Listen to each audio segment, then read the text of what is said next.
Boa tarde, vamos à nossa aula de Biologia Molecular.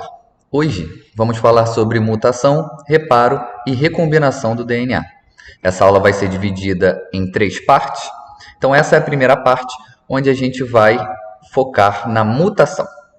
Então para a gente começar a pensar na mutação, a gente pode se questionar um pouquinho sobre o que nos torna diferentes uns dos outros, o que faz com que cada ser humano seja único em suas características. Então, existem 7 bilhões de pessoas no mundo e nenhuma é exatamente igual à outra.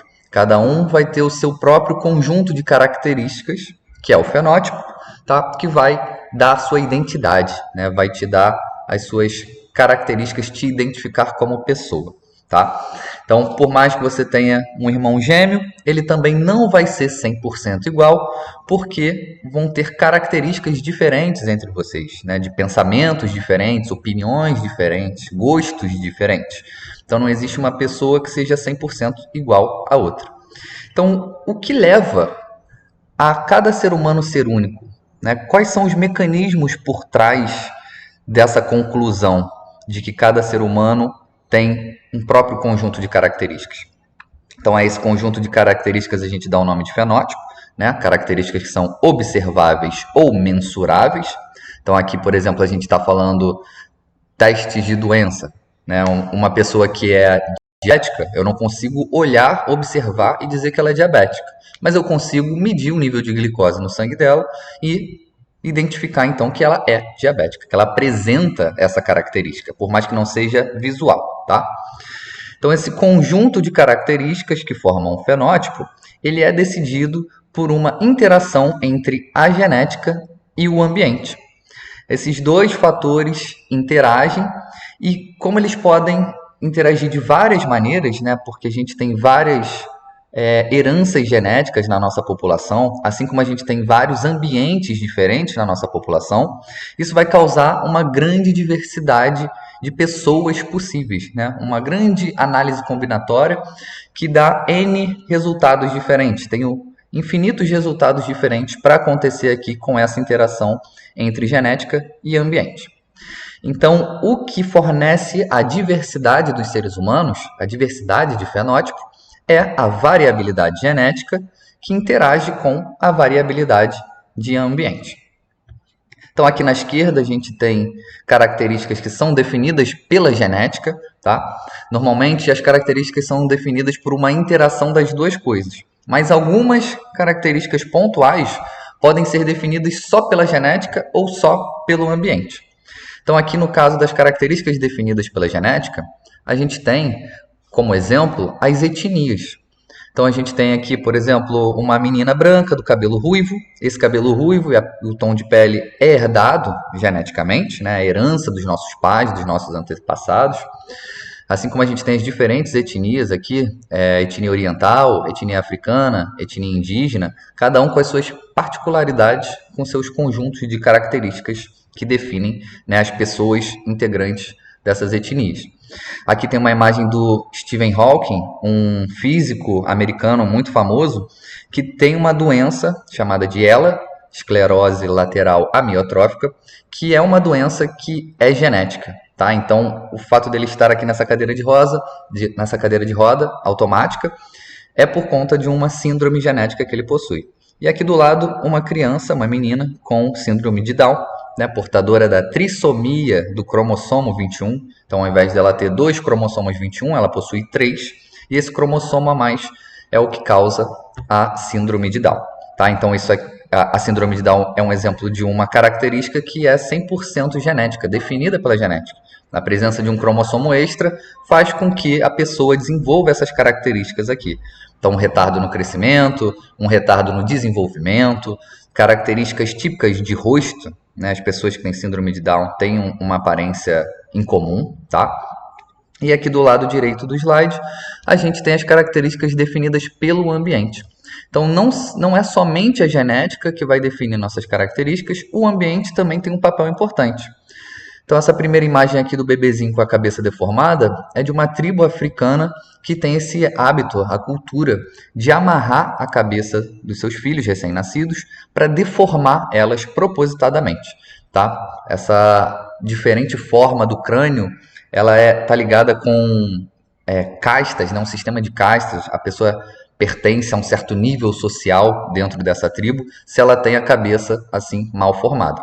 Então esse bebê não tinha problema nenhum, não foi um defeito genético que causou isso aqui, foi o ambiente que causou.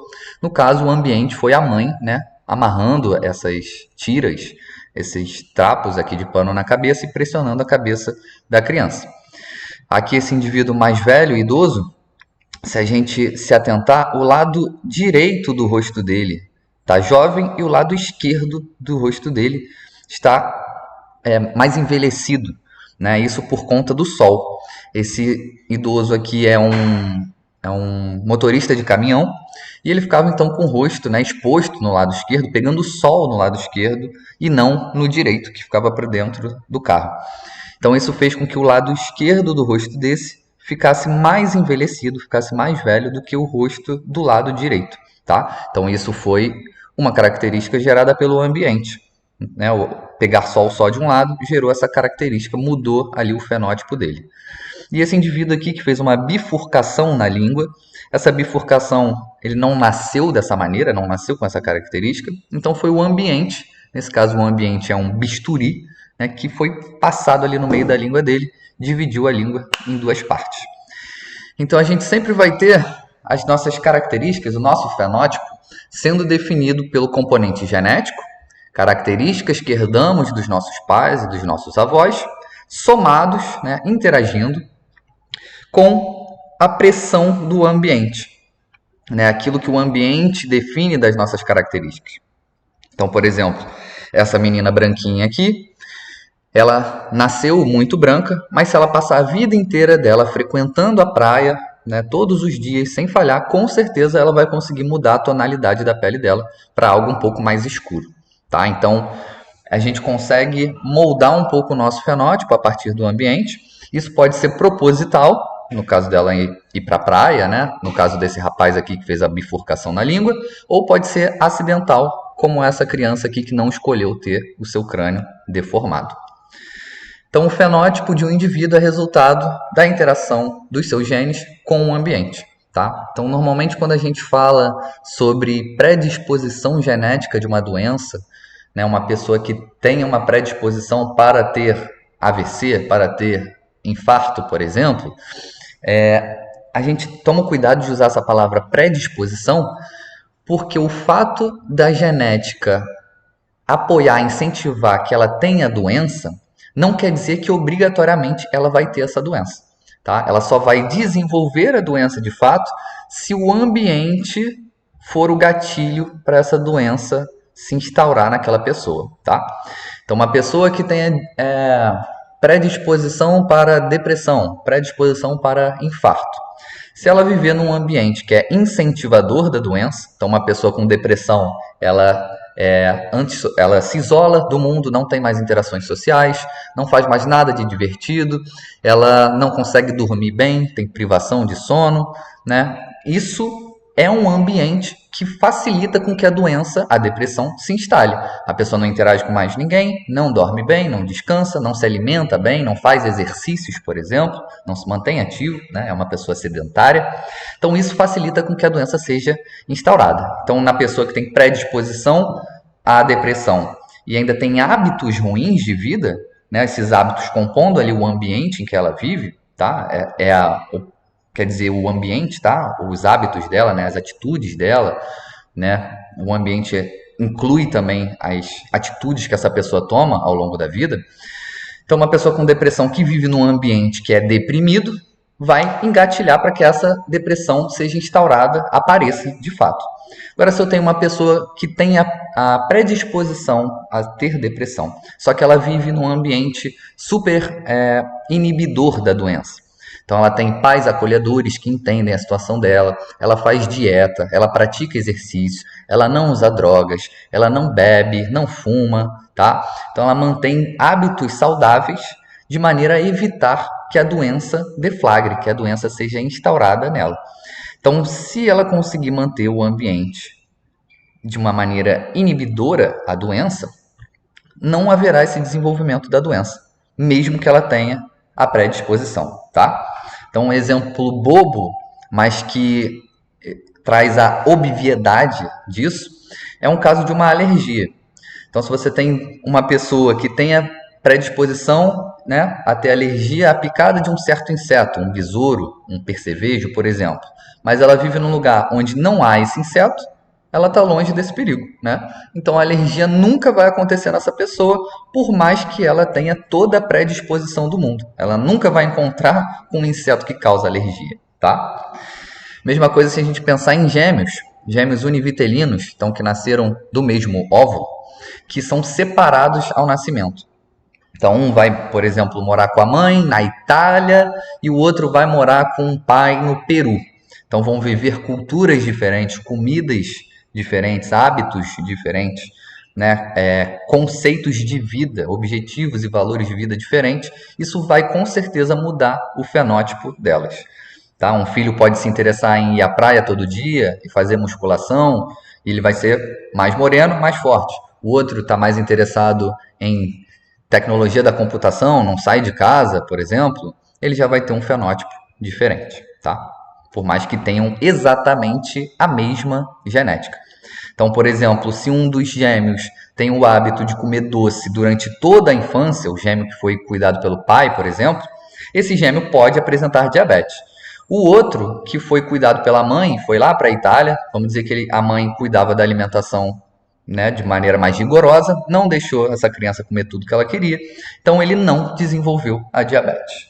Tá? Então, é o mesmo componente genético, né, porque estamos falando de gêmeos univitelinos, mas como o ambiente é diferente, a gente pode ter ou não a instauração de uma doença, tá? O aparecimento de uma característica. Então, essa ideia do ambiente, a gente está usando aqui para organismos inteiros, né, para pessoas, para gêmeos, né? Mas ela pode ser usada também na ideia de células individuais dentro de um tecido.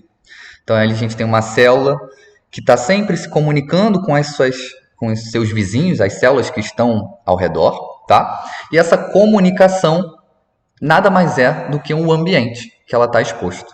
Então, se eu tenho muita sinalização para divisão celular, para estimular a entrada da célula no ciclo, para que ela se divida, a célula vai se dividir. Se ela está recebendo muito estímulo para diferenciação celular em osso, por exemplo, então ela vai ser forçada a tomar o caminho de virar uma célula de osso. Se ela está recebendo muita sinalização para que ela morra, né, para que ela sofra apoptose, por exemplo, que é uma morte celular programada, ela vai seguir esse caminho de seguir essa apoptose, tá? Então, o ambiente, a gente pode usar esse conceito tanto para indivíduos inteiros quanto para células individuais dentro de um tecido. Então, a célula num tecido, ela está sentindo ali todas as informações que são trazidas a elas, seja sinalização produzida pelas células vizinhas, seja a matriz extracelular, que pode ser dura, pode ser mole, pode ser muito hidratada, pode ser seca, tá? Essas informações a célula vai interpretando, isso vai fazer com que ela adquira uma certa característica. Então, por exemplo, se ela está num tecido que é mais seco, né, em relação a um tecido que seja muito úmido, de repente ela vai criar mecanismos para preservar mais a água dentro da célula, né, não deixar a água ser perdida com tanta facilidade assim, já que não tem uma abundância. Tá?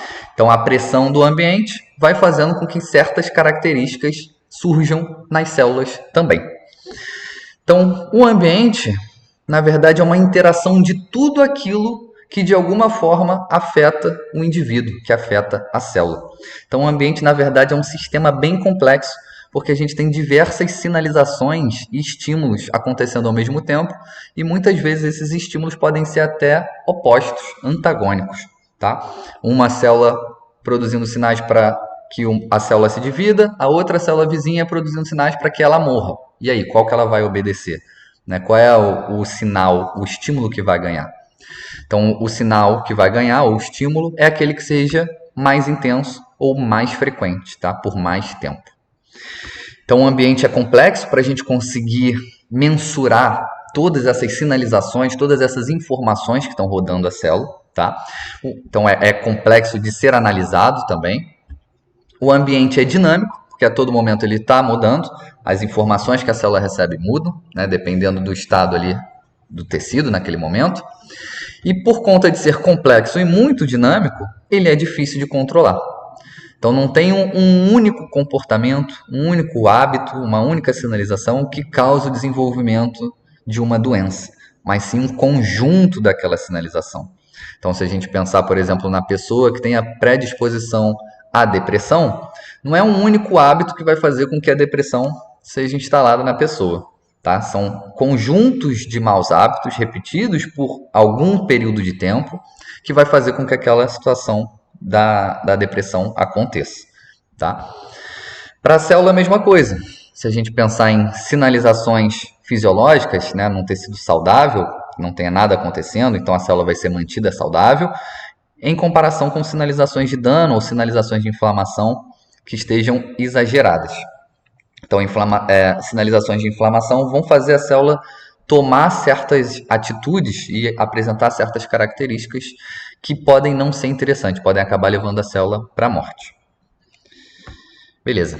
Então, o conceito de ambiente, implicando no fenótipo do organismo, estamos construindo ao longo de toda a graduação. A cada disciplina que vocês têm, esse conceito do ambiente influenciar no indivíduo, influenciar na célula, vai sendo adicionado, vai sendo construído. Tá? Em biologia celular, em bioquímica, em ecologia principalmente, né? A gente vai falando sobre a interação do indivíduo com o ambiente e como o ambiente vai moldando o indivíduo. Então hoje, como a gente tem esses dois componentes, ambiente e variabilidade genética, o ambiente a gente constrói ao longo da graduação, hoje o nosso foco é na variabilidade genética.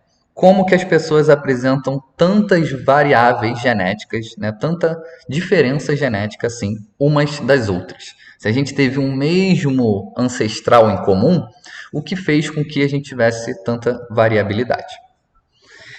Então, a diversidade de indivíduos, de características, existe por conta da variabilidade genética somada à variabilidade do ambiente. Então, o material genético ele deve ser plástico, ele deve permitir uma certa variância, uma certa variabilidade ali na sua composição. E essa plasticidade, essa permissão, né, de ser variável, é o que possibilita a adaptação a novos ambientes. Tá? Então, quando uma bactéria é introduzida num novo ambiente, vamos dizer, num ambiente tóxico, a maioria das bactérias vai morrer, uma ou outra vai conseguir sobreviver. E aquela uma ou outra que vão conseguir sobreviver é justamente porque elas eram diferentes geneticamente daquelas que morreram. Elas conseguiram apresentar uma característica que fez com que ela fosse resistente àquele ambiente tóxico. Então, conseguir se adaptar a um novo ambiente é uma característica muito interessante, tá? Que é uma das grandes vantagens evolutivas dos indivíduos fazerem reprodução sexuada, que é a troca de material genético, né, entre dois indivíduos. Então, na nossa sequência de DNA, que está presente no núcleo, 99,5% é idêntica entre qualquer dois seres humanos que a gente escolher. Ou seja, somente 0,5%, né, de todo o código genético, que é formado aí por 4 bilhões de pares de base, determinam a variabilidade genética entre indivíduos. Então, vão determinar certas características, como intolerância alimentar, suscetibilidade à infecção, reação a medicamentos, traços de personalidade. Né? Então, tem pessoas que são mais sensíveis a certos medicamentos, têm muitos efeitos colaterais, sentem dor de cabeça, sentem enjoo, enquanto outras tomam e não tem problema nenhum. Tá? Inclusive, a gente leva isso muito em consideração quando está fazendo pesquisa para se lançar um novo fármaco ou uma nova vacina, onde a gente faz testes clínicos para entender se aquele fármaco ou aquela vacina ajuda a maior parte da população. Então, a gente nunca está procurando um remédio que funcione para 100% da população, porque esse remédio não existe. Por conta da variabilidade genética, nunca um remédio vai funcionar para 100% da população. Tá? Ele vai funcionar para 90%, 95%, mas sempre vão ter umas variantes genéticas, né? Algumas pessoas que possuem essa variabilidade, que vão fazer com que ela seja mais suscetível. Então, um dos fatores que faz com que a gente tenha variabilidade genética presente na nossa população é a mutação. E a mutação nada mais é do que uma lesão na fita de DNA que não foi corrigida. Tá? Então, esse material genético foi modificado e os sistemas de correção que a célula possui não conseguiram detectar e corrigir. Então, essa introdução de mudança, ela fornece uma variabilidade genética, né? Ela permite com que a sequência de DNA varie, e aí eu abro a possibilidade de desenvolver adaptações para o meu ambiente, né? Adaptação a novos ambientes. Essa parte importante de se ter a variabilidade genética. Só que, por outro lado, essa mutação ela não traz só benefício, né? O benefício da variabilidade genética. Na verdade, a variabilidade genética é um grande benefício quando a gente está falando em populações, em comunidades, né? Em grupos de pessoas. Quando a gente está falando de um único indivíduo, a mutação não é tão interessante assim, porque tem indivíduos que vão dar sorte e essa mutação vai desenvolver uma característica que é super benéfica. Ela vai se adaptar melhor a um ambiente, ótimo. Mas certos indivíduos vão dar azar e essa mutação vai trazer uma característica que seja prejudicial, que seja maléfica. Então, o ambiente vai ser mais difícil ainda para essa pessoa conseguir superar, para essa pessoa conseguir sobreviver nesse ambiente, tá? Então, enquanto que para a espécie a variabilidade genética é fundamental para o sucesso, porque vai criar aqueles indivíduos resistentes, vai criar aqueles indivíduos com uma característica nova, né, benéfica, para o indivíduo, essa mutação pode ser ou benéfica ou maléfica, e aí a maléfica, né, pode ser causadora de doenças muito, muito graves, que podem inclusive levar à morte da pessoa, né, a morte do feto, muitas vezes, né? Mutações genéticas em genes importantes fazem muitas vezes com que o feto nem consiga ser formado, nem nasce, tá? Que são as mutações mais graves, as mutações chamadas de letais. Ok. Então, nossa célula, ela está preocupada com as mutações que podem ocorrer, né, ao longo do tempo, principalmente ao longo das suas divisões. Então, existem diversos mecanismos que vão tentar, ao máximo, preservar a integridade do genoma, fazer com que essas lesões que acontecem naturalmente na molécula do DNA não sejam permanentes, consigam ser reparadas. E muito importante é aonde essa mutação está acontecendo, em qual célula ela está acontecendo. Se eu tenho uma mutação numa célula somática, ou seja, todas as células que não são germinativas, que não são óvulos ou espermatozoides, né, ou células que dão origem a óvulos e espermatozoides, se eu tiver uma mutação ali, aquela mutação vai ficar confinada somente ao tecido, né? Então, possivelmente eu vou acabar posso desenvolver um câncer naquela região, câncer de pulmão, um câncer muscular, um câncer adiposo, um câncer ósseo, por exemplo, tá? Ou a mutação também pode não causar absolutamente nada, beleza, só uma célula somática, então, com um DNA um pouquinho diferente. Mas se essa mutação acontecer numa célula germinativa, então nas células dos óvulos, dos espermatozoides, ou nas células que dão origem a óvulo e espermatozoide, essa mutação vai ser passada adiante.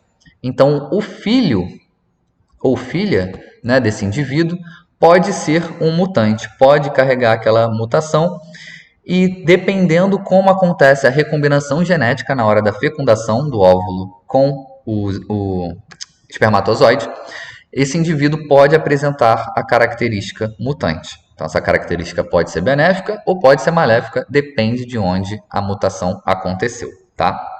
Normalmente, se uma célula acumular muitas mutações, tá? Ela tem uma alta chance de desenvolver uma neoplasia, um câncer.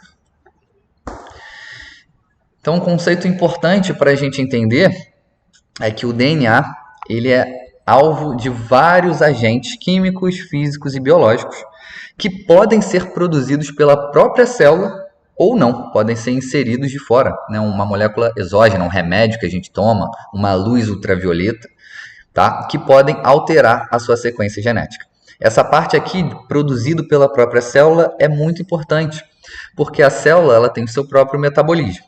Então, no seu metabolismo, ela precisa produzir energia, e no final da geração de energia, lá na cadeia oxidativa, dentro da mitocôndria, ela acaba por produzir, na hora que ela está produzindo os ATPs, ela acaba por produzir uma espécie reativa de oxigênio, um oxigênio super ativado, né, super promíscuo, que a gente chama, porque ele tem a capacidade de se ligar com qualquer coisa. E quando ele se liga com qualquer coisa, ele altera essa coisa a qual ele está se ligando. Então, essa espécie reativa de oxigênio que a célula produz naturalmente pode muito bem escapar da mitocôndria, ir para o núcleo e se ligar na sequência de DNA, alterando então essa sequência de DNA, tá? Então, a própria célula produz substâncias que podem atacar o seu DNA. E a gente tem também certos agentes exógenos, a gente chama de agentes mutagênicos, tá? Que podem ser inseridos na célula e que vão causar uma mudança no DNA também, na sua sequência genética. Então, a célula ela produz certas moléculas que podem afetar seu DNA e existem moléculas exógenas, né, que podem também afetar o seu DNA. Então, para garantir a integridade do genoma, a célula possui vários mecanismos para prevenir possíveis mudanças, possíveis mutações. Então, um desses mecanismos é a DNA polimerase, que possui, né, uma atividade de revisão. Ou seja, ela vai adicionando os nucleotídeos em sequência para formar uma nova fita e ela confere os nucleotídeos que ela adicionou para ver se eles estão corretos, se foi o nucleotídeo correto que ela adicionou. Caso não seja, ela consegue retirar esse nucleotídeo errado, colocar o certo no lugar. A gente também tem mecanismos de reparo do DNA, mecanismos de recombinação, vários mecanismos diferentes tentando proteger ao máximo esse DNA de qualquer lesão possível e mesmo assim erros acontecem. Então mutações, né, alterações na sequência genética vão acontecer. Então as mutações, a gente classifica elas em duas classificações possíveis, em dois tipos possíveis. A gente tem as mutações espontâneas, que são causadas pelos processos celulares normais, tá? Um exemplo é alguma imprecisão na replicação ali pela DNA polimerase, que ela encaixa um nucleotídeo errado, não consegue corrigir e aquele nucleotídeo errado fica ali mesmo. Então, um processo espontâneo, natural da célula. Ou elas podem ser induzidas, né? E ela vai ser induzida por agentes mutagênicos, tá? Agentes químicos, físicos ou biológicos que alterem o DNA. Então, nas mutações espontâneas, a gente tem aqui como exemplo erros durante a replicação do DNA, então a DNA polimerase adicionando um nucleotídeo errado, fazendo um pareamento errado e não conseguindo corrigir, pode gerar uma mutação. Substâncias do próprio metabolismo celular, como espécies reativas de oxigênio, existem também espécies reativas de nitrogênio, tá? Que também vão conseguir se ligar à molécula do DNA e alterar ela, então causando uma ou ainda por modificações naturais das ligações químicas presentes nos nucleotídeos. Então, o nucleotídeo ele consegue mudar aos poucos as suas ligações químicas, a gente vai ver como que isso acontece, através de um processo natural, e essa mudança também pode causar uma mutação, uma lesão na fita do DNA. E as induzidas são causadas por agentes químicos, físicos ou biológicos, né, que causem mudanças ali na fita do DNA. Então, como agente físico, a gente tem a radiação, por exemplo, raio-x e raios UVs, que são capazes de destruir as ligações químicas entre os nucleotídeos. Então, isso vai alterar a fita de DNA.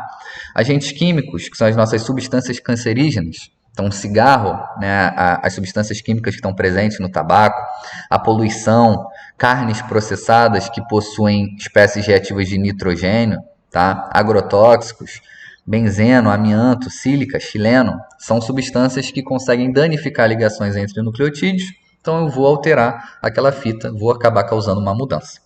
E eu tenho também os agentes biológicos que são capazes de causar mutação, como os vírus e as bactérias. Certos vírus, principalmente, eles conseguem injetar parte do seu DNA, parte do seu código genético na célula hospedeira. Então, eles fazem o que a gente chama que é integração. Então, pega a sequência do vírus e enfia no meio da nossa sequência de DNA. Isso está alterando a sequência de DNA, porque o vírus pode ter se integrado numa região codificante para uma proteína importante. Então, aquele DNA viral que entrou ali no meio da minha sequência da insulina, por exemplo, vai fazer com que a insulina não mais seja produzida corretamente, né? Então, eu tive uma mutação ali naquela célula por conta da infecção viral.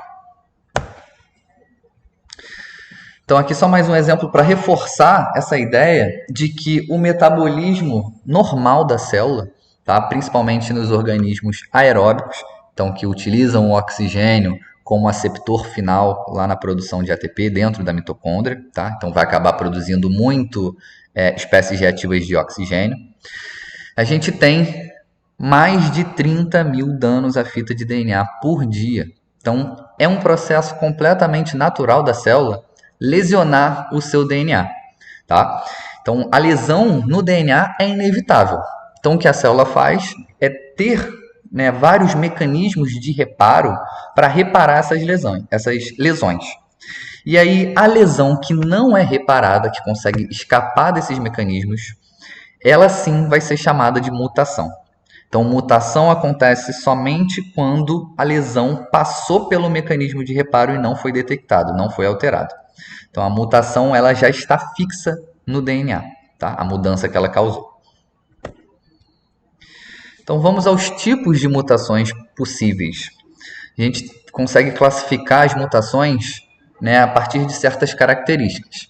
Então, a gente consegue classificar as mutações pelo tipo de mudança que ela causa na sequência de DNA, tá?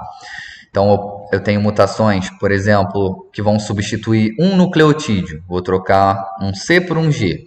Então, esse tipo de mutação causou uma substituição, substituiu uma base. Tem mutações que vão causar inserções de trechos, vão inserir 3 nucleotídeos no meio da sequência, ou vão deletar 3 nucleotídeos no meio da sequência, ou vão causar uma inversão da sequência, tá? Fazer com que o gene seja rodado 180 e inserido invertido ali na molécula de DNA, por exemplo. A gente consegue classificar a partir das mudanças funcionais. O que essa mutação causou naquele gene? Fez alguma diferença? Fez com que a proteína não fosse mais produzida, né? Fez com que a proteína fosse produzida numa forma menor, tá? Numa extensão menor, então ela não se torna mais funcional, não consegue mais exercer sua atividade, por exemplo. A gente tem mutações que vão causar mudanças extragênicas. Então, mutações que acontecem na parte não codificante do DNA. Será que elas são relevantes?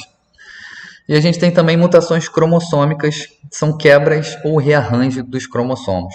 Então, a gente pode ter mutações cromossômicas que mudam o número de cromossomos, tá? Então, a síndrome de Down é 1, a gente tem uma trissomia do cromossomo 21, quando normal a gente tem um par de cromossomos. Ou ela pode ser uma alteração cromossômica estrutural. Então, eu vou, por exemplo, pegar um pedaço do cromossomo e inverter ele. Ou pegar um pedaço do cromossomo e trocar com o cromossomo vizinho. Tá? São exemplos de rearranjo. A gente vai falar de cada um deles agora. Então, primeiro, a classificação com base nas mudanças que eles causam na sequência do DNA. A gente tem substituições ou inserção e deleção sendo causado. A substituição, como o nome já diz, eu vou trocar um nucleotídeo pelo outro. Então, numa determinada posição eu tinha um C, a mutação fez com que esse C fosse trocado e um G ocupasse agora aquele lugar, tá? Para esse tipo de mutação, onde eu tenho a mudança de somente um nucleotídeo, a gente chama ele de SNP, tá? Que é como se lê essa sigla aqui em inglês. Então, é um polimorfismo de nucleotídeo único. Polimorfismo quer dizer uma mutação que é muito frequente na população. A gente chama assim de polimorfismo. Não necessariamente causa algo ruim, tá? E de nucleotídeo único, porque somente um nucleotídeo é modificado. Então, a substituição, a gente tem esse caso aqui de um nucleotídeo sendo substituído, ou um pequeno trecho sendo substituído, também poderia ser, mas aí a gente não chama mais de SNP, tá? Seria substituição de trecho. Mas é raro de acontecer uma substituição perfeita de um trecho inteiro, né, de uma sequência de nucleotídeos. O que mais vai acontecer é a substituição de um nucleotídeo único. As mutações podem causar também inserção e deleção de sequências. Então, onde eu tinha um CAC, pode ser introduzido um GGG logo depois. Tá? Então, eu tive uma inserção de uma sequência. Ou onde era um CAC, esse AC no final foi perdido, ficou só um C. A gente consegue classificar as mutações também com base na alteração que ele causou na sequência codificante. tá? Porque essa mudança pode ou não causar uma mudança na sequência de aminoácidos que formam a proteína para a qual aquele gene está codificando, e possivelmente isso vai tornar ela defeituosa. Então quer dizer que ela não vai exercer a sua atividade. Então a gente tem aqui na letra A uma sequência normal, tá? De uma região codificante. Está aqui os códons separados e a setinha indicando qual aminoácido é relativo àquele códon, né? Qual aminoácido vai ser traduzido quando quando o ribossomo fizer a tradução dessa sequência aqui do RNA mensageiro, tá? Então, o primeiro códon, as primeiras 3 letrinhas vão produzir uma metionina.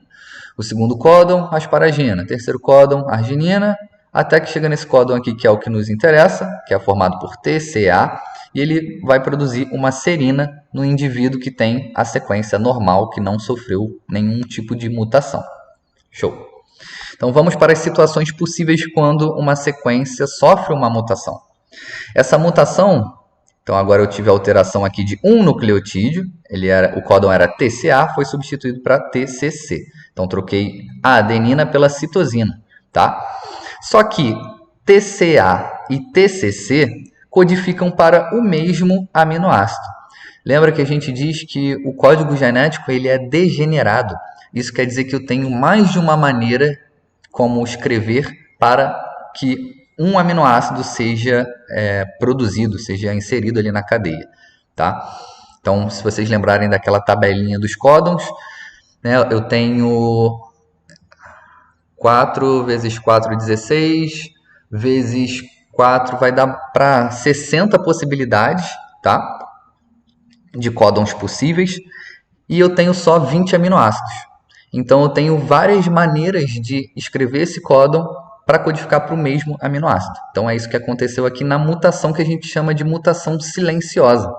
Apesar da mutação ter ocorrido, então troquei a adenina por citosina, o código continua referente ao mesmo aminoácido. Então, aqui ainda vai ser serina igual era na sequência normal. Então, absolutamente nada vai acontecer, né, na pessoa que teve esse tipo de mutação aqui. A mutação foi silenciosa, não vai ser detectado.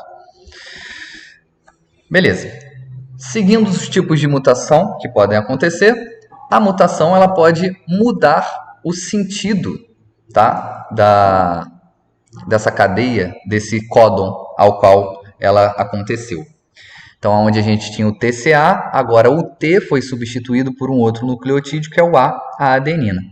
E o códon ACA, ele não codifica para serina, ele codifica para treonina. Então, houve uma substituição de aminoácidos aqui, onde era uma serina, virou uma treonina. Então, pode ser que essa proteína não funcione mais corretamente por conta desse aminoácido modificado. Pode ser que ela ainda funcione, depende da proteína, a gente tem que analisar caso a caso, tá? Mas, de maneira geral, a gente pode entender que a mudança de um aminoácido na cadeia normalmente vai prejudicar a função daquela proteína. Se não vai interromper completamente, no mínimo vai tornar ela menos efetiva. Seguindo aqui nas nossas classificações da mutação, a gente tem o terceiro tipo de mutação, que é chamada de mutação sem sentido, mutação nonsense. Então, o códon saudável, selvagem, está aqui, né, o TCA, que codifica para serina. Tive uma substituição na citosina aqui no meio, coloquei uma adenina no lugar. E esse TAA é um dos códons de parada, o stop códon. Então, é o códon que sinaliza para o ribossomo que ali acabou a sequência, ele não tem mais que continuar colocando aminoácidos um depois do outro. Esse aqui é o sinal para ele parar o seu trabalho, tá? Então, esse caso aqui é um caso bem grave, porque eu ainda tinha vários aminoácidos para serem adicionados, para formar essa proteína, e ela está parando no meio.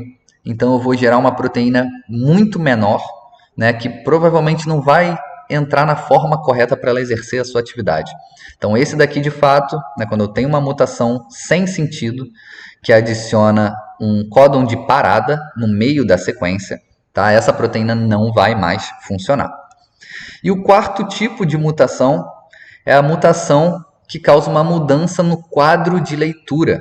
Então, quando eu tenho a inserção ou a deleção de nucleotídeos, que não seja em múltiplos de 3, então se eu inserir 2 nucleotídeos, se eu inserir 1 nucleotídeo, se eu inserir 4 nucleotídeos, 5 nucleotídeos, eu vou empurrar essa sequência para frente, tá? Então, isso vai causar uma mudança no quadro de leitura. Vamos entender como que isso acontece. Então, aqui eu tive uma mutação acontecendo, onde 2 nucleotídeos foram inseridos. Um G, uma guanina, e uma adenina, um A, tá? Então, onde era TCA, agora virou TCG. E aonde era do lado CCG, como eu enfiei 2 nucleotídeos aqui, eu vou empurrar essa sequência para frente. Então, o A veio aqui, ó, antes do C, e o códon, que era CCG, agora virou ACC. Então, vai codificar para um aminoácido totalmente diferente. E como eu empurrei essa sequência, né, porque eu adicionei os nucleotídeos aqui no meio, todos os códons seguintes também vão ser alterados, ou seja, vão codificar para aminoácidos diferentes. Então, essa proteína não vai ser corretamente produzida, tá? Então, como o processo mutagênico ele é aleatório, é possível, né, que mutações novas consigam reverter mutações que já aconteceram, tá? Então, pode haver uma mutação que faz uma perda de função, que insere aqui um stop codon em algum lugar, né? E se a célula conseguir sobreviver, pode ser que uma mutação aconteça aqui de novo e por acaso volte a ser TCA. Então ela vai voltar a conseguir produzir aquela proteína de novo.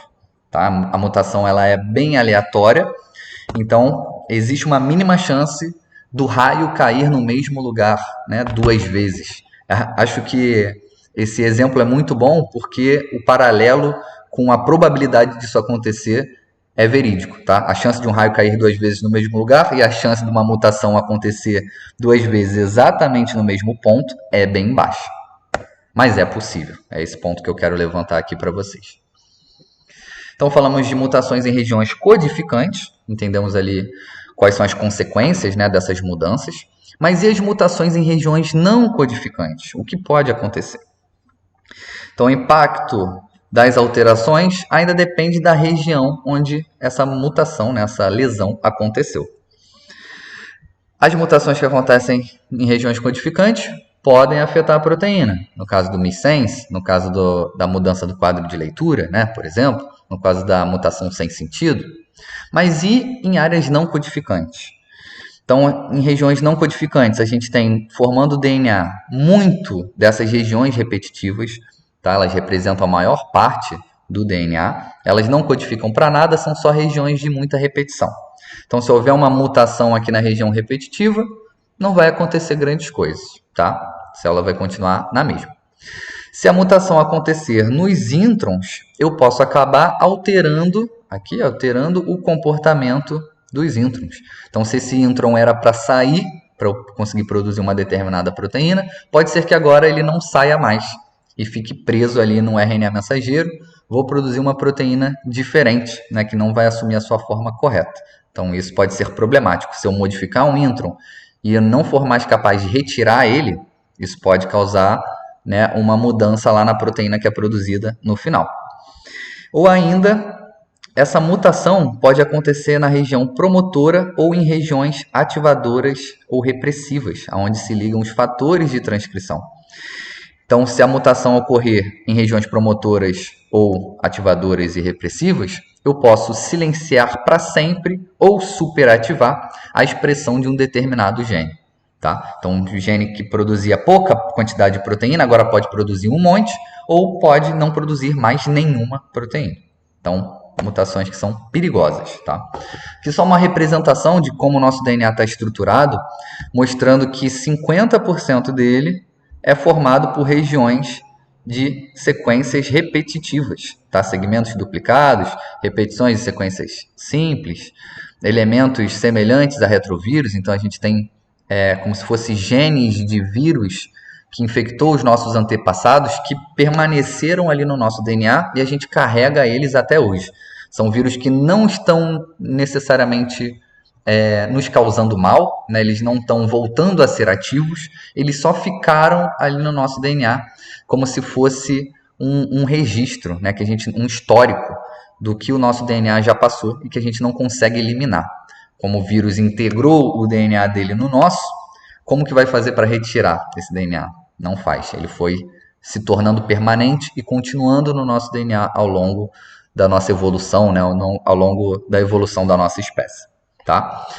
Então tem muita repetição, muita região não codificante, principalmente, né?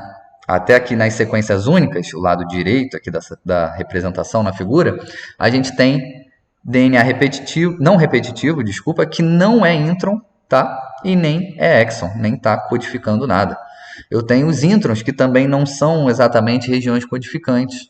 Então, de fato, região codificante eu tenho muito, muito pouco, só 1,5% do DNA. Então, a chance dessa mutação cair numa região que não é codificante é muito, muito, muito maior, tá? Simplesmente, né, por uma probabilidade estatística.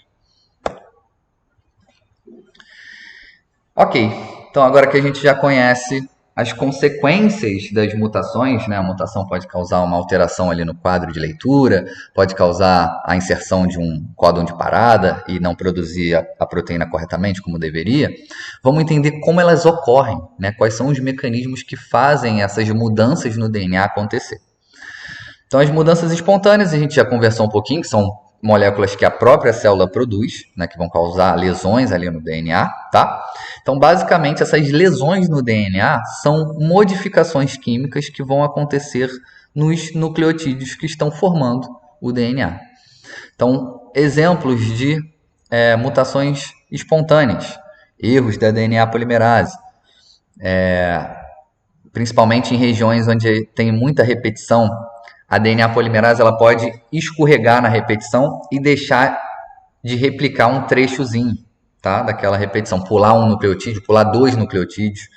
Isso vai inserir um erro ali. Vai ser como se tivesse inserido uma deleção. Tá? Então, uma possibilidade de eu ter uma lesão no DNA de maneira espontânea. Outra maneira, modificações químicas da molécula. A gente tem a tautomeria das bases nitrogenadas. Então, próximo slide eu já vou explicar isso aqui, o que é. E existem modificações químicas espontâneas dos nucleotídeos que acontecem dentro da célula. Principalmente essas duas reações aqui. Desaminação, perda de uma amina, e depurinação, perda da purina na fita do DNA. Então, são os tipos mais comuns de mutações, né, de lesões na fita do DNA. Mutação é só quando a lesão não é corrigida. A gente ainda não falou sobre o mecanismo de correção, então tem que tomar cuidado aqui na maneira com que eu falo, tá? E a gente tem as induzidas, que vão ser as mutações induzidas, né, que são causadas por agentes mutagênicos. Então vamos entender essa primeira. Bom, a primeira parte, as mutações espontâneas, né?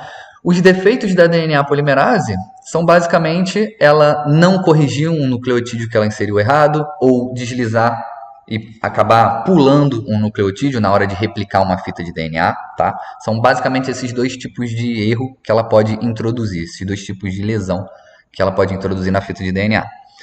Então, a maneira seguinte como mutações espontâneas podem acontecer é através de modificações químicas na molécula, né, dos nucleotídeos. Então, a tautomeria das bases nitrogenadas. O que é isso? Então, tautomeria é quando uma molécula com os mesmos componentes pode assumir duas formas diferentes, tá? Isso acontece com a glicose. A glicose, ela pode estar na sua forma linear dentro do corpo, assim como ela pode estar na sua forma cíclica, né, com a cadeia fechada dentro do corpo. Na verdade, a gente tem essas duas formas dentro do corpo e elas estão sempre em um certo equilíbrio, numa certa proporção. A gente tem muito na forma cíclica, na forma fechada, e pouco, tá, na forma aberta. Mas as duas sempre estão presentes. E esse é o ponto da tautomeria, que uma mesma molécula pode ter formas, tá? Pode ter estruturas diferentes. Então, eles são a mesma molécula, só organizadas de maneiras diferentes. Então, as bases nitrogenadas também seguem essa mesma filosofia, seguem essa mesma regra, tá? Então, aqui a guanina, a representação da guanina.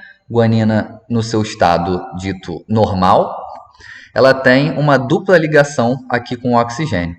Essa dupla ligação, ela pode mudar de lugar.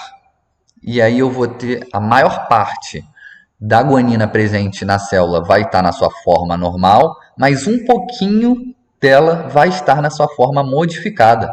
Então a ligação dupla que estava acontecendo aqui com o oxigênio foi quebrada, o carbono fez uma ligação dupla agora com um nitrogênio e o oxigênio se ligou a um hidrogênio, criando uma ponta OH aqui na ponta. Ou seja, eu modifiquei essa base nitrogenada, certo? Eu causei uma modificação química. E isso é uma lesão, porque agora ela não vai fazer o pareamento perfeito que ela deveria fazer. Então a gente vem lembrando, né, reforçando essa regrinha dos nucleotídeos, que é o A se liga com T, o C se liga com G. Ótimo, isso acontece quando os nucleotídeos estão corretamente, né, na sua forma correta, estão perfeitos. Mas se eu tiver essa modificação aqui acontecendo, o G, a guanina, não vai mais se ligar com o C quando ela estiver nessa forma aqui, quando ela tiver essa pontinha OH. Ela vai se ligar com outra coisa, mas de maneira geral ela vai interagir mal com a citosina. Então isso é lido como se fosse uma lesão, tá? Então todas as bases, elas podem assumir duas formas diferentes. Sempre a maior parte vai estar na sua forma correta, mas um pouquinho, um percentual pequeno, 10% das moléculas, por exemplo, vai estar nessa forma alterada, tá? Esse tipo de modificação que a guanina e a timina fazem, a gente chama de cetoenol, tá? Porque aqui eu tinha uma cetona, ligação dupla com o oxigênio, que vira um enol, né? Vira um álcool aqui na ponta, tá? Ou podem fazer amino e imino. Não precisa decorar esses nomes, eu só quero que vocês entendam o conceito. Todas as bases nitrogenadas, elas podem assumir formas diferentes. E quando elas assumem formas diferentes, elas não vão mais interagir com o nucleotídeo que ela deveria estar interagindo. Então ela não vai parear corretamente, a fita de DNA vai apresentar uma lesão, um defeitinho ali naquele ponto onde eu tiver a base modificada. Então está aqui exatamente isso acontecendo. Quando eu tenho a timina modificada, eu vou ter um mau pareamento entre as bases. Tá? Então a gente tem o pareamento correto, que é o A ligando com T, C ligando com G. Então está aqui a timina na sua forma correta, beleza? Ela tem a dupla ligação lá com o oxigênio. É através desse oxigênio que é feita uma ponte de hidrogênio, né, que liga a timina com a adenina. Tem uma ponte de nitrogênio aqui, outra ponte de nitrogênio aqui, né, através dessa ligação do nitrogênio-hidrogênio. Beleza. Quando a timina muda de forma, não tenho mais a dupla ligação aqui. Agora, essa timina, ela está aqui alterada, indicado pelo asterisco aqui do lado do T. Ela não vai mais parear com a adenina, ela vai parear com a guanina, que agora ela tem 3 pontas, onde ela consegue ter afinidade com o hidrogênio, onde vai ter as pontes de hidrogênio sendo formadas. Tá? Então a ideia central aqui é o nucleotídeo, a base nitrogenada, para ser mais específico, quando ela é modificada, quando ela assume uma outra forma, ela não vai mais se parear com o seu nucleotídeo complementar, né? Correto, ela vai se parear com outro nucleotídeo. Então todos os nucleotídeos podem assumir uma forma diferente. Então aqui a forma rara da citosina, ela apresenta essa modificação, e ao invés dela se ligar com a guanina, né, o CG, ela está aqui, essa forma diferente, se ligando com a adenina. A timina está se ligando com a guanina, ok? Essa é a forma normal, né? Aqui a citosina, agora a citosina normal, na sua forma normal, se ligando com uma adenina modificada, tá? Então, o contrário aqui da situação de cima. Beleza. Então, o primeiro ponto falamos, que é o tautomerismo ou a tautomerização das bases nitrogenadas, que nada mais é do que a capacidade dessa base nitrogenada mudar de forma, tá? É o primeiro mecanismo que pode causar uma mutação, pode causar uma lesão no DNA, mas a gente tem outras reações que podem acontecer com esses nucleotídeos que também vão alterar a sua composição química. Então, existem enzimas presentes na célula que são capazes de realizar desaminações, retirada do grupamento amina do nucleotídeo, tá? A gente tem outros tipos de modificação, como por exemplo esse aqui, que é a adição de um grupamento metil, a citosina, que também vai mudar um pouco a sua forma, pode ser que ela interaja de uma maneira diferente. Mas aqui nessa situação, tem uma citosina, quando ela for deaminada, então perder seu grupamento amina, que está marcado aqui em amarelo, ela vai se tornar uma uracila. Então eu tenho literalmente uma citosina que sofreu uma modificação e virou um outro aminoácido. A uracila um outro nucleotídeo, né? Uma outra base nitrogenada, que é a uracila que está presente no RNA. Se eu pegar uma citosina metilada e ela passar por um processo de deaminação, então uma enzima encontrar com ela e retirar esse grupamento amino, ela vai mudar a sua estrutura química e vai entrar na mesma estrutura do que a timina. E isso, a longo prazo, vai causar uma mudança lá na fita. Então, se eu tinha um C, a minha citosina, pareando com G, e essa citosina sofre uma desaminação, então está aqui o primeiro esquema, né? Citosina, sofreu desaminação, virou uracila. Agora eu vou ter uma uracila no lugar.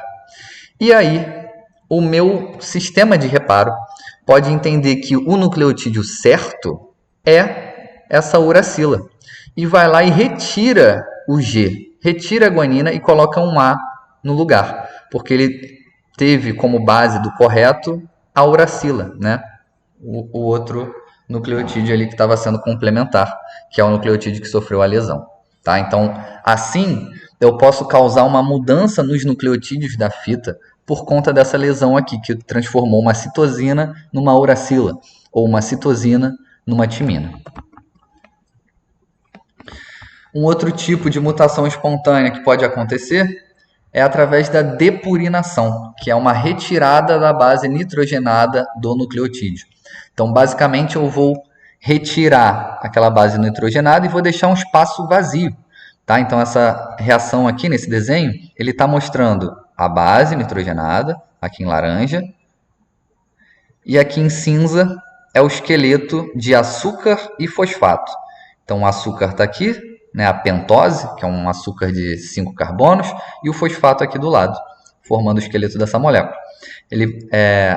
Existem enzimas que são capazes de fazer um corte aqui nessa ligação, que está ligando o açúcar à base nitrogenada. Então, essa base nitrogenada vai sair e vai ficar literalmente um buraco ali no lugar. Então, aqui é uma representação da fita de DNA fita dupla, né? Tem uma em cima, outra embaixo.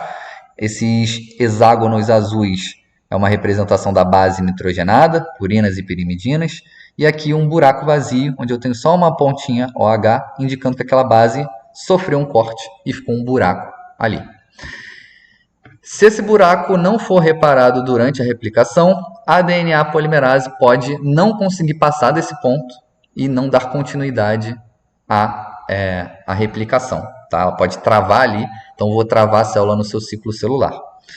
Ela vai tentar corrigir esse buraco e pode ser que uma outra base diferente seja inserida. Então, que não seja mais inserida a guanina, seja inserida uma timina, e aí eu já acabo de ter uma lesão no DNA, né? Uma modificação ali de base.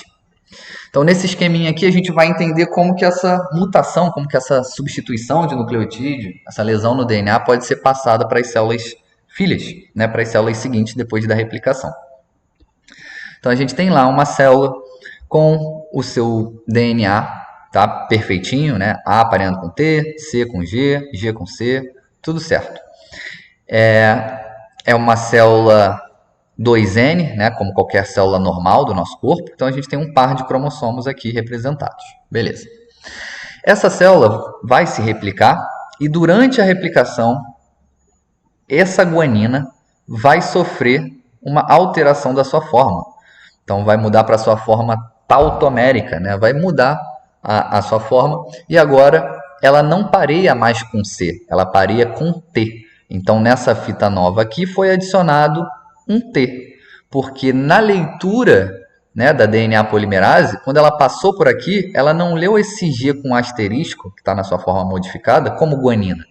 Ela leu como se fosse uma adenina, tá? Porque fica mais a forma, né, fica parecida com uma adenina. Então ela foi lá e adicionou um T, achando que essa complementariedade estava perfeita. Beleza, replicação acabou, uma célula está carregando na metade da fita essa mutação aqui, então tem um G que ela corrigiu, percebam que esse G não está mais com asterisco, tá? E o T aqui que não está pareando corretamente com esse G, certo? Então é uma lesão de DNA presente. A gente tem dois nucleotídeos que não estão corretamente pareados, isso forma uma dobrazinha na fita de DNA que os mecanismos de reparo conseguem detectar. Se essa lesão for reparada, beleza, nada mais vai acontecer, né? Reparou, tá tudo certo. Mas se ela não for reparada, aí a gente vai ter uma mutação, porque essa lesão vai ser permanente, né? Vai continuar na célula. E quando essa célula aqui de cima se dividir, então vou cortar essa fita aqui no meio, né? Separar a fita de cima e a fita de baixo e gerar um complementar. Então vamos acompanhar aqui a fita de cima. ACGT, tá aqui ela, ACGT, fiz complementar embaixo, show, certinho, G pareando com C. E a fita aqui embaixo, TGTAG, quando a gente for fazer o complementar dela, a DNA polimerase vai adicionar uma adenina, afinal eu tenho uma timina aqui embaixo. Ou seja, mudei esse nucleotídeo, mudei esse par de base aqui no meio da minha sequência. Então eu gerei um filho, uma célula filha mutante, tá? Em que um dos seus cromossomos apresentam uma mutação. Então parte da proteína, se isso for um gene que expressa uma proteína, né, por exemplo, quando esse gene aqui desse cromossomo mutado for expresso, ele vai gerar uma proteína diferente que eu simbolizei aqui em verdinho. Então, somente essa célula carrega essa mutação, somente ela consegue produzir a proteína não vermelha, mas sim verde por conta dessa mutação, tá? Então, se não houver correção após replicação, o erro é passado para as gerações seguintes. A gente tem a prevalência da mutação sendo passada para os filhos. Então, nesse caso aqui, a gente está usando como exemplo uma célula somática, né, que não é uma célula germinativa. Então, célula somática, ela tem uma dupla de cromossomos, né, um par de cromossomos. Só uma fita foi alterada, então eu representei aqui só um cromossomo sendo alterado, ele ainda tem o outro saudável para sustentar, né, o funcionamento correto, por exemplo, dessa proteína. Mas se a gente estivesse falando de gametas, o gameta ele tem metade do material genético, né? Ele não tem um par de cromossomos, ele tem um cromossomo só. Então, durante o processo aqui da meiose, né, por exemplo, a gente tem a primeira meiose, uma célula se dividindo em duas, aconteceu aquele mesmo erro, tá? O erro não foi reparado completamente, o T ainda está aqui, e quando ela vai se dividir novamente, esse T vai ser passado adiante, e agora eu tenho um gameta que é completamente, né, mutante, tá? Afinal, ele tem um único cromossomo, não tem o par de cromossomo, e esse cromossomo que ele carrega está mutado. Então, um gameta que fecunde, né, se esse gameta aqui encontrar um óvulo e fecundar, ele vai adicionar, vai levar consigo esse cromossomo alterado, mutado, né, para o filho que vai nascer.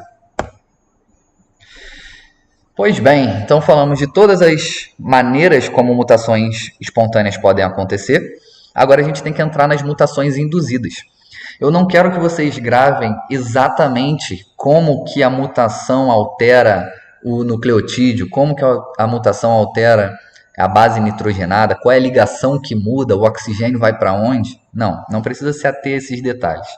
O que eu quero que vocês entendam é que os nucleotídeos e as bases nitrogenadas podem ser alteradas por processos espontâneos e muitas vezes eles viram outro, né? Então a gente tem citosina virando uracila, metilcitosina virando timina, tá? Timina virando adenina, várias modificações podem acontecer.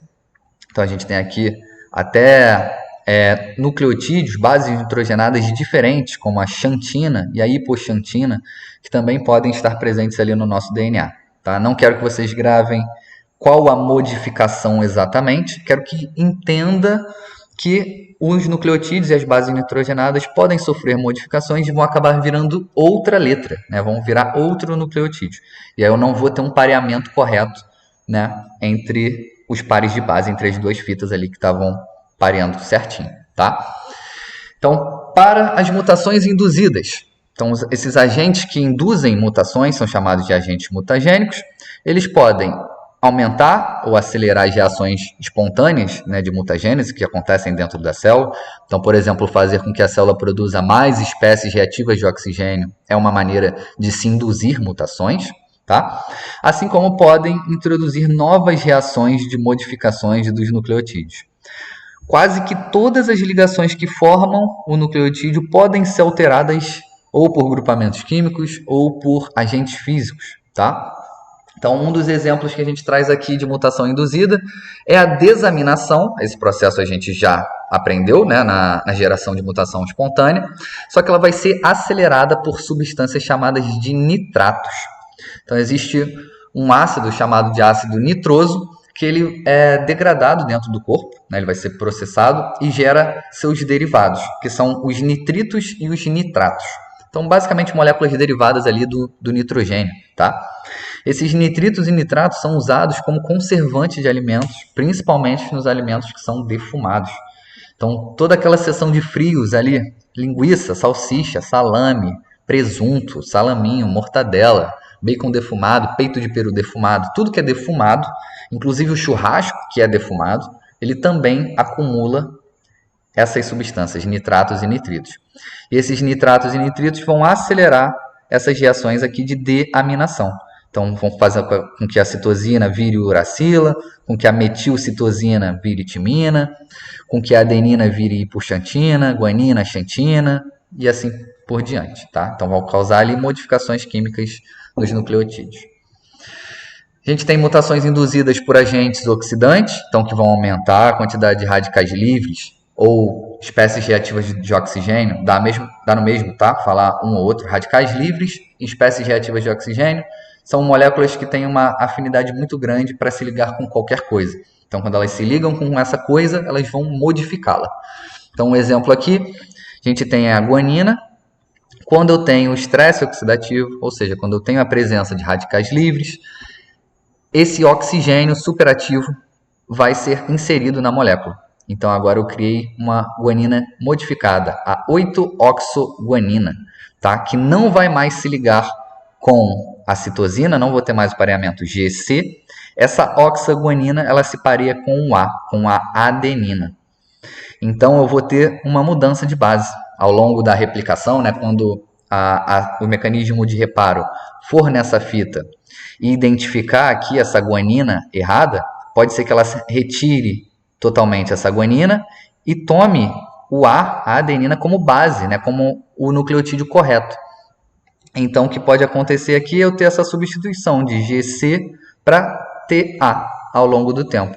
Então, tinha uma guanina ligada a uma citosina. Essa guanina sofreu uma modificação, virou oxoguanina, tá?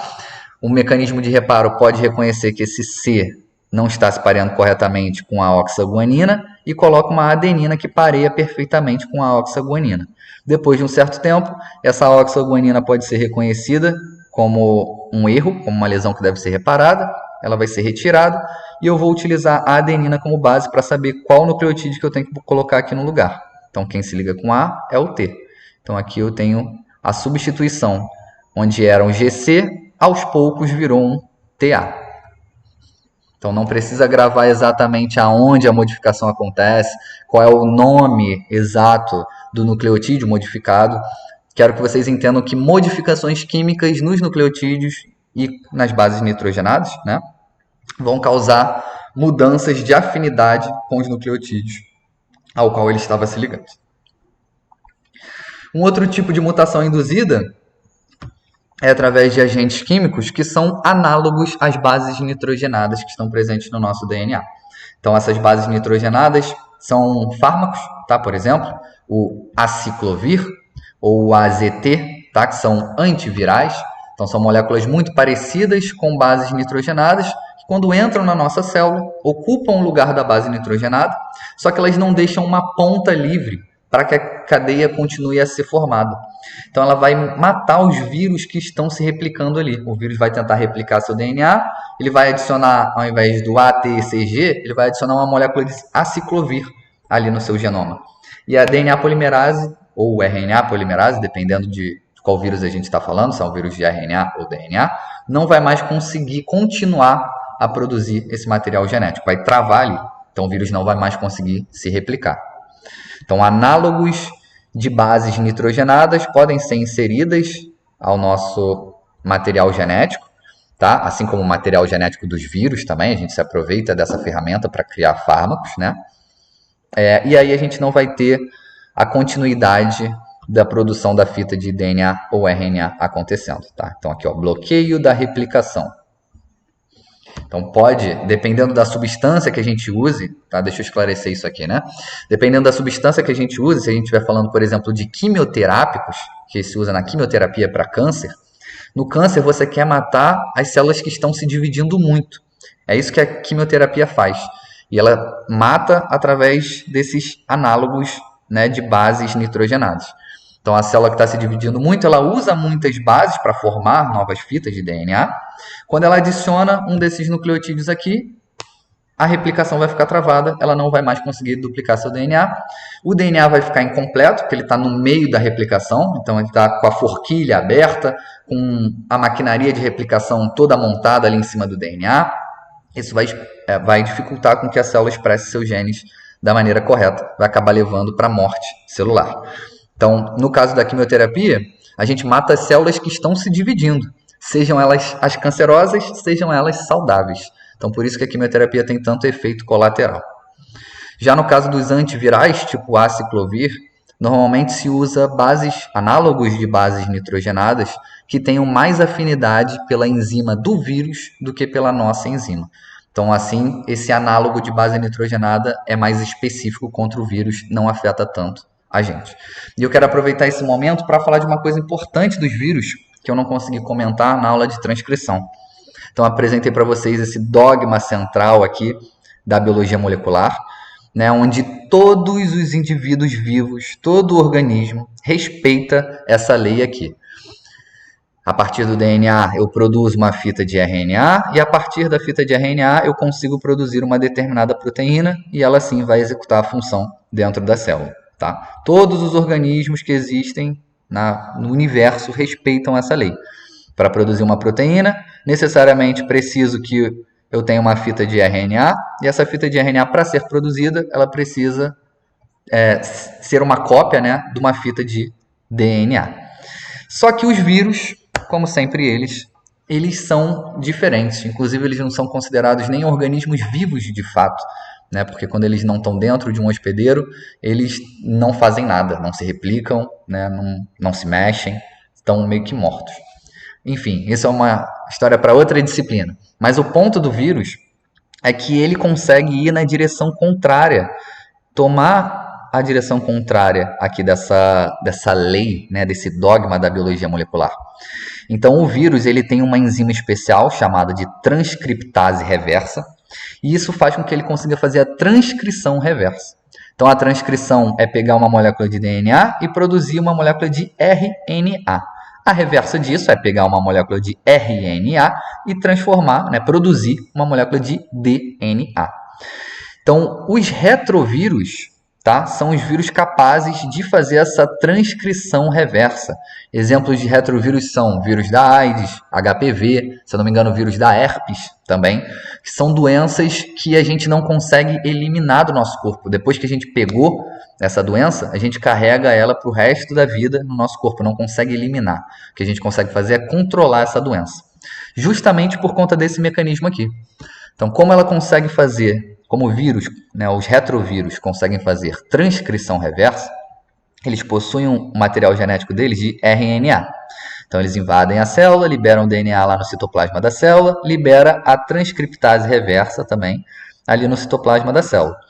Essa transcriptase reversa vai se ligar ao RNA, que é o material genético desse vírus, e vai produzir uma molécula de DNA. E essa molécula de DNA, ela pode ir para o núcleo da célula e integrar ao nosso DNA, ao DNA da célula. Então, você, para sempre, vai carregar o código genético do vírus ali na sua sequência de DNA. Não tem como eliminar, tá? Os últimos estudos né, em relação à transcriptase reversa, viram que algumas enzimas do nosso corpo, dos seres humanos, também têm essa capacidade de pegar uma fita de RNA e gerar uma fita de DNA, tá? Só que isso acontece numa frequência muito, muito, muito baixa dentro das nossas células. É um evento bem, bem raro, tá, de acontecer. E a gente ainda está entendendo melhor para que serve, qual é a função de se ter uma transcriptase reversa, né, presente nos humanos. Isso ainda está sendo esclarecido. Nos humanos, aliás, ela nem se chama transcriptase reversa. Ela é uma DNA polimerase que tem essa capacidade, tá, de fazer transcrição reversa. Beleza. Então, dando continuidade, só parei aqui aproveitando esse gancho dos vírus, né, para falar que eles têm essa habilidade especial de fazer a transcrição reversa.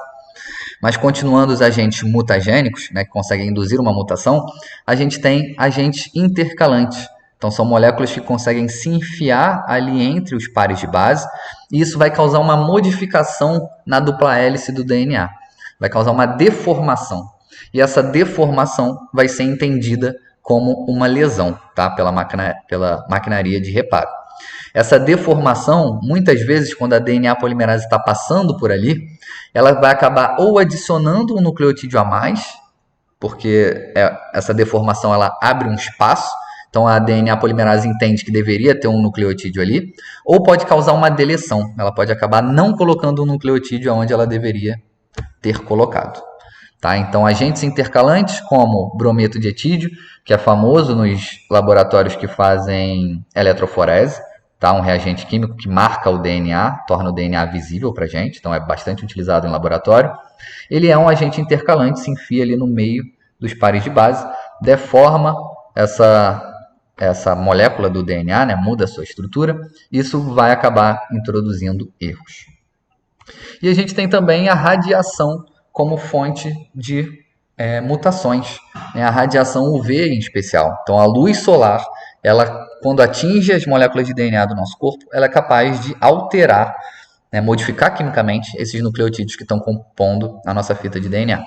Em especial, duas timinas que estejam juntas. Então, na mesma fita, se eu tenho duas timinas, uma do lado da outra, quando o raio UV incidir aqui sobre essa dupla de timinas, ela vai fazer com que o carbono de uma timina faça uma ligação covalente com o carbono da timina seguinte. Então, elas vão deixar de parear com o nucleotídeo que está na frente dela, não vou ter essa conexão entre as duas fitas, e como elas estão unidas umas com as outras, elas também vão causar uma dobra, uma deformação na fita de DNA. Tá? Então, se eu tive uma deformação, tive uma mudança, isso pode causar um bloqueio na replicação, né? É entendido pela célula como uma lesão no DNA. Então, está aqui um exemplo do que pode acontecer, né? Se essa lesão não for corrigida, vai virar, de fato, uma mutação. Então, aqui o DNA normal, tenho a adenina pareando com a timina, né, 2 vezes, ok? Raios UVs incidiram sobre esse material genético, sobre essa fita de DNA. A timina não mais liga com a adenina, agora ela liga com a timina que está abaixo. Se essa célula se replicar, se esse material genético for replicado antes disso aqui ser corrigido, eu vou ter a introdução, posso ter, né, a introdução de nucleotídeos errados na fita complementar. Porque a DNA polimerase vai ler essa dupla de timina interligada e não vai entender, né, não vai interpretar como se fosse uma timina, vai interpretar como se fosse guaninas. Então, vai adicionar ali uma citosina no lugar, ou seja, adicionando nucleotídeo errado, tá? Então, eu posso ter a formação ali de uma mutação, de novo, causando uma modificação, né, onde era AT, agora é um CG. Então, no final das contas, existe uma variedade enorme de modificações químicas possíveis nas bases nitrogenadas. Tenho agentes alquilantes que vão adicionar agrupamentos metil, tá? Ou vão adicionar flúor nas bases nitrogenadas. Tenho as reações de desaminações, onde eu vou perder a amina, né? Por exemplo, da citosina, ela vai virar um uracil. Tenho agentes oxidantes, ou oxidativos, que vão adicionar oxigênio, então vou ter uma modificação, tá, dessa base nitrogenada, e qualquer modificação que aconteça é suficiente para que a célula interprete aquilo como uma lesão no DNA. Então, vai depender se a maquinaria de reparo, os mecanismos que a célula possui para preservar o seu DNA, vão conseguir identificar aquilo como uma lesão e corrigir ou não. Se for corrigido, perfeito, tudo certo, a célula se mantém saudável, o DNA se mantém sem alterações. Se ela não corrigir, aí a gente tem uma mutação. Então, a gente tem uma mudança de nucleotídeos ali na sequência de DNA, tá? E a gente para por aqui. Até a parte 2.